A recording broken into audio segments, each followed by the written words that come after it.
বেলচৰ আৰক্ষীৰ বৃহৎ সাফল্য ড্ৰাগছসহ 5জনকৈ যুৱকক খেদি খেদি আটক বেলচৰ আৰক্ষীৰ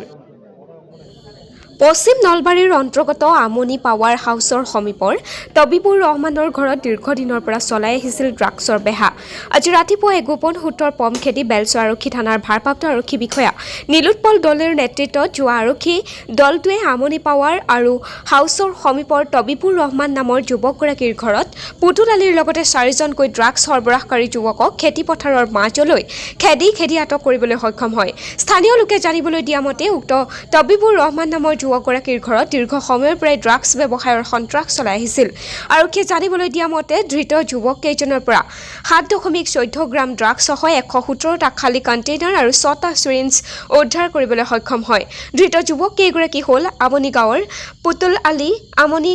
ভাউঙৰি পাৰাৰ সৌৰভ বৰ্মন কটলা গাঁৱৰ সাজিদুল আলী ৰূপিয়া ৱাথান গাঁৱৰ উৎপল বৰ্মন চামতাৰ মইনুল আলী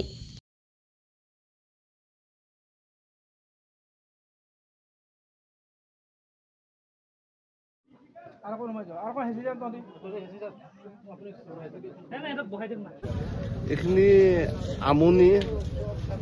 পাওয়াৰ হাউস ইয়াত তাৰমানে কি ড্ৰাগছৰ বেপাৰ চলিয়ে থাকে আজি মোটামুটি 2 বছৰমানৰ পৰা ইয়াত তাৰমানে এনি টাইম ল'ৰাবিলাক ক'ৰ পৰা ল'ৰা আহে সৰু ল'ৰা আহে ডাঙৰ ল'ৰা আহে ইয়াত তাৰমানে পৰিৱেশটো ইমান বেয়া হৈছে তাৰমানে বাৰীৰ পিনে যাব নোৱাৰি মোৰ ঘৰে সিপিনে মই থানাতো কেইবাবাৰ কমপ্লেইন দিলোঁ তেখেতসকলে কয় যে আমি ড্ৰাগছৰ বস্তু ধৰিব নোৱাৰোঁ কাৰণ ড্ৰাগছৰ বস্তু ধৰিলে আমাৰ বহুত প্ৰুফ লাগে কিবা কিবি লাগে এনেহেনকৈ কৈ তেখেতসকলে নাহে আমি এবাৰ দুবাৰ 3-4বাৰকৈ আউটপোষ্টত দিছোঁ বেলখৰত দিছোঁ কিন্তু তেখেতসকলে অহা নাই কিন্তু আজি কি কাৰণত আহিল আমি নিজে গম নাপাওঁ আজি কিন্তু আহি পেলাই বহুত ড্ৰাগছ আৰু বহুত ল'ৰা আছিল তাৰে 3-4জনমান ল'ৰাক ধৰিলে বাকীকেইজন পলাই গ'ল কিন্তু আমাৰ এটা কথাই বেয়া লাগে যে ইমান সৰু সৰু ল'ৰাবিলাকে আহি ইয়াত ড্ৰাগছ কৰি থাকে এই মেইন ৰাস্তা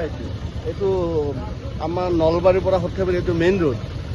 প্ৰত্যেক মানুহে জানে কিন্তু মোক তেখেতসকলে কয় যে আপুনি ইয়াৰ এটা ষ্টেপ কিয় নলয় মই ষ্টেপ এইকাৰণে লোৱা নাছিলোঁ নিজে যদি মই তেখেতসকলক ধৰোঁ বা তেখেতসকলক অত্যাচাৰ কৰোঁ বা তেখেতসকলক মাৰোঁ তাৰে 2-4 দিন পিছত মোৰ ঘৰত গাড়ী জ্বলাই দিয়ে ঘৰ জ্বলাই দিয়ে এনেকৈ মোৰ আগৰ পিছেও এখন ট্ৰেক্টৰ জ্বলাই দিছে কোনে জ্বলাই দিছে সেই বিষয়ে মই নাজানো কিন্তু সেইকাৰণে মই নিজে কোনো ধৰণৰ হেৰি লোৱা নাই গোটেই থানাতে আমি কমপ্লেইন দিওঁ কেনেকৈ ধৰিলা যে আৰক্ষীয়ে আজি মই নলবাৰীৰ পৰা আহি আছোঁ আহি থাকাতে ইয়াত বহুত মানুহ দেখা পালোঁ আৰু ভিতৰত যে দেখা পাওঁ যে 4-5জন ল'ৰা চিভিল ড্ৰেছত আহি পেলাই ধৰি পেলাই গাড়ীখন সোমাই দিছে তাৰপিছত ঘৰত এনকুৱাৰী কৰাতে এইটো আচলতে যিটো ল'ৰা বেপাৰ কৰি আছে তেওঁৰ ঘৰ নহয় তেওঁৰ ককায়েকৰ তেওঁ ককায়েকজন একদম সাদা তেওঁ ট্ৰেক্টৰ চলাই খাই থাকে নাম কি তেওঁৰ নাম পুতুল আলী আজি কিমান ড্ৰাগছ পালি ইয়াত মোটামুটি 20-25টামান বটল পাইছে আৰু এই কিবা সৰু সৰু এনে কণ্টেইনাৰ টাইকোৱাণ্ডো ট্ৰেইনিং চেণ্টাৰত ইতিমধ্যে এডমিশ্যন হৈ আছে আৰু এক সুবৰ্ণ সুযোগ লৈ আহিছে বৰ্তমান সময়ত নাৰী সুৰক্ষাৰ প্ৰতি সংগতি ৰাখি কেৱল ছাত্ৰীসকলৰ বাবে বিনামূলীয়াকৈ ইয়াত এডমিশ্যন ল'ব পাৰিব বৰ্তমান সময়ত দেশত সংঘটিত হৈ থকা ঘটনাৰ প্ৰতি লক্ষ্য ৰাখি দিয়ক টাইকোৱাণ্ডো চেণ্টাৰৰ এই সুবৰ্ণ সুযোগ সকলোৱে গ্ৰহণ কৰক চৰকাৰী পঞ্জীয়ন থকা আৰু টাইকোৱাণ্ডো ফেডাৰেশ্যন অফ ইণ্ডিয়াই আয়োজন কৰা বিভিন্ন প্ৰতিযোগিতাত সোণৰ আৰু ইণ্টাৰ স্কুল ইণ্টাৰ কলেজ চেম্পিয়নশ্বিপত সুনাম কঢ়িয়াবলৈ সক্ষম হৈছে এই চেণ্টাৰৰ ছাত্ৰ ছাত্ৰী ইচ্ছুকসকলে যোগাযোগ কৰক 9401009296 নম্বৰ